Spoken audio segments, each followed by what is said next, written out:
Dobre to teraz Lotyšsky spravili na pravej strane. Andersenová v pokutovom území. No a to je obrovská šanca pre Lotyšsko. Gól dali Lotyšky, ale z offsideu alebo nie? No žiaľ, nebol to offside. Takže gól platí. Anastázia Polihovičová znížila na 1-2. A je to taký budíček pre naše dievčatá. Určite je to budíček. Lotyšsky vstúpili do druhého polčasu trošku aktívnejšie ako naše.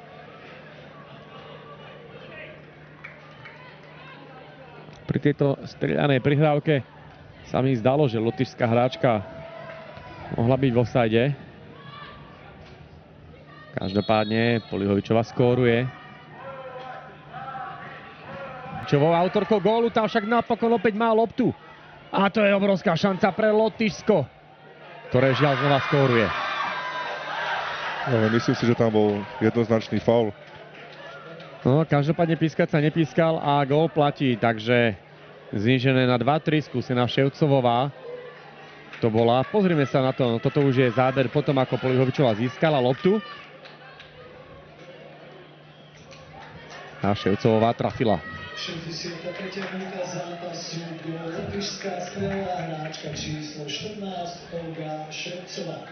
Stav stretnutia Slovensko-Lotyšsko. Pri priebehu 6 minút sme videli 3 góly. Gól z konferencie Latvia, Bajka